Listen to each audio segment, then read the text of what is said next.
메시지 6번에 왔습니다. 메시지 6번의 제목은 이기는 이들의 승리입니다. 로마서자 1번에서 우리는 이기는 이들의 기능을 볼 수 있습니다. 이기는 이들은 궁창의 빛과 같이 빛나고 별과 같이 영원토록 빛날 것입니다. 먼저 우리는 하나님의 갈망이 지방교회들 안에 있는 모든 사람이 살아있는 별이신 그리스도의 복사판이 되어서 빛나는 별이 되는 것입니다. 이 빛나는 별들인 이기는 이들은 하나님의 전달자이신 그리스도와 하나 되고 살아있고 신선한 메시지인 현재의 그리스도를 소유한 사람들입니다. 그러면 어떻게 우리가 이기는 별들이 될 수 있습니까? 그 길이 바로 첫 번째는 성경입니다. 두 번째는 7배로 강화되신 영이십니다. 베드로후서 1장 19절에서 우리는 신원자가 말한 더 확실한 말씀이 필요합니다. 이 말씀이 우리의 비추는 등불이 되어 샛별이신 그리스도께서 우리 마음속에 떠오르게 될 것입니다.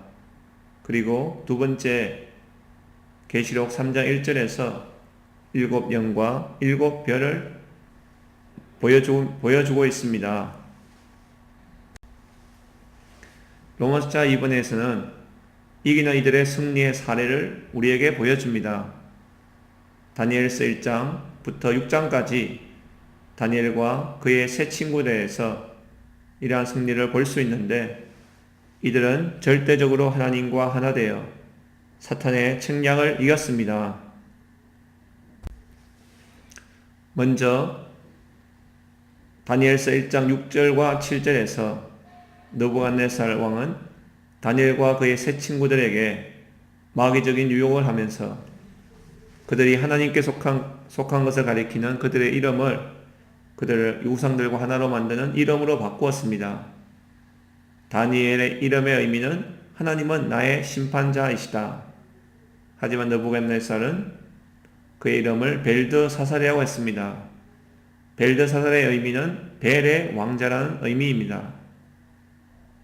그리고 하나냐는 여호와께서 은혜롭게 주셨다는 의미인데 사드락이라는 태양신에게서 빛을 받았다는 이름으로 바꾸었습니다.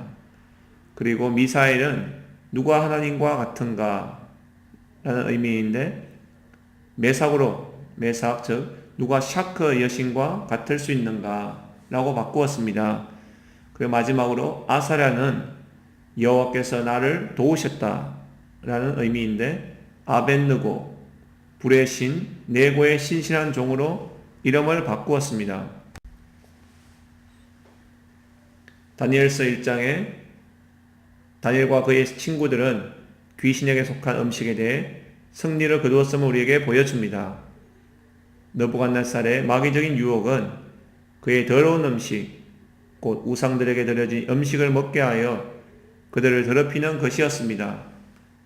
이러한 음식으로 말미암아 그 결과로 사탄과 하나 되게 하는 것입니다. 하지만 다니엘과 그의 친구들은 채소를 먹기를 선택했습니다. 이것은 바로 생명나무를 취했다는 것입니다. 이것이 바로 주의 회복입니다. 주님의 회복은 예수님을 먹는 것의 회복입니다. 우리가 어떻게 예수님을 먹을 수 있습니까? 그 길이 바로 첫 번째 그분의 말씀을 먹는 것입니다. 그리고 순수한 마음으로 그분을 부르는 이들을 접촉하고 그들과 함께 하는데 주의를 기울임으로써 우리는 예수님을 먹을 수 있습니다. 두 번째 다니엘서 2장에서 다니엘과 그의 친구들은 사람들이 거대한 형상과 인간 역사 속에 있는 신성한 역사인 산산이 부수는 돌을 보지 못하도록 하는 마귀의 눈물개함을 이겼습니다. 이 단체적인 그리스도, 하나님의 호흡을 가진 하나님의 단체적인 사람은 그분의 입의 호흡, 곧 칼로, 즉 그리스도와 그의 군대를 산산이 부수고 멸절하실 것입니다. 이러한 단체적인 사람, 신부는 성장과 변화와 성숙에 의해 산출되는 것입니다. 그러므로 여기에 성숙의 필요함을 우리에게 보여줍니다. 그럴 뿐 아니라 하나님의 건축물에 살아있고 보배로운 돌이신 그리스도는 보배이신 그분 자신을 우리에게 주입하시어 우리를 그분의 건축물을 위한 살아있고 보배로운 돌들로 변화시킵니다. 다니엘서 3장에서는 다니엘과 그의 친구들은 우상 숭배의 유혹을 이겼음을 우리에게 보여줍니다. 무엇이 우상입니까? 우상은 우리의 거듭난 영 안에 계신 참되신 하나님을 대체하는 모든 것을 가리킵니다. 몸의 원수는 자아입니다. 자기의 유익, 자기를 높임, 자기의 영광, 자기의 아름다움, 자기의 힘으로 하나님을 대체하는 것입니다. 하지만 다니엘의 친구들은 진정으로 순교의 영을 가졌습니다. 그들은 목숨을 희생하면서까지 유일하신 하나님이신 주님 편에 서고 우상 숭배에 맞섰습니다. 이렇게 주님 편에 선 결과로서 넷째 사람의 아들이신 뛰어나신 그리스도께서 고통을 받고 박해를 받는 그분의 생명에 이기는 이들과 함께 하시고 또한 그분을 그닐만한 즐거운 장소로 만드십니다. 주님 편에 선 결과로서 두 번째, 그들의 동반자가 되시고 그분의 임재로 말미암아 그들의 고통의 장소를 즐거운 상황으로 바꾸심으로써 고난 중에 있는 그들을 돌보셨습니다. 다니엘서 4장은 다니엘과 그의 친구들은 사람들이 하나님에 의한 하늘들의 통치를 보지 못하도록 가리는 너울을 이겼음을 보여줍니다.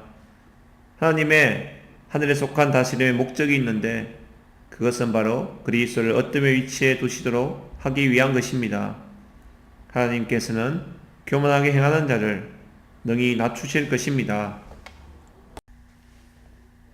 다니엘서 5장에서는 다니엘과 그의 친구들은 하나님 앞에서 방탕하고 그분의 거룩함을 모독한 결과에 대한 무지함을 이겼습니다. 벨사살 왕이 하나님의 거룩함을 모독했습니다. 그것은 바로 예루살렘에 있는 성전에서 하나님을 경배하기 위해 사용되는 그릇들을 취하여 우상들을 경배하는 데 사용했기 때문입니다.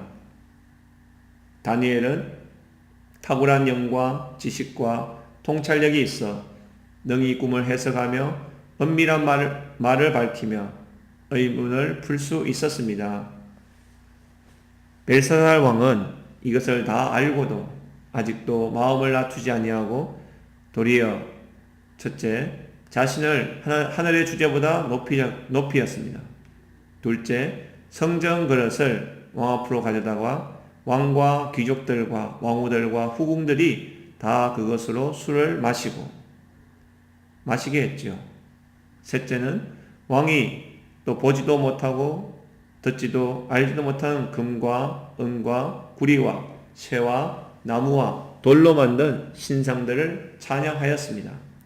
하지만 벨사살 왕은 왕의 호흡을 주장하시고 왕의 모든 길을 작정하시는 하나님께는 영광을 돌리지 아니하였습니다.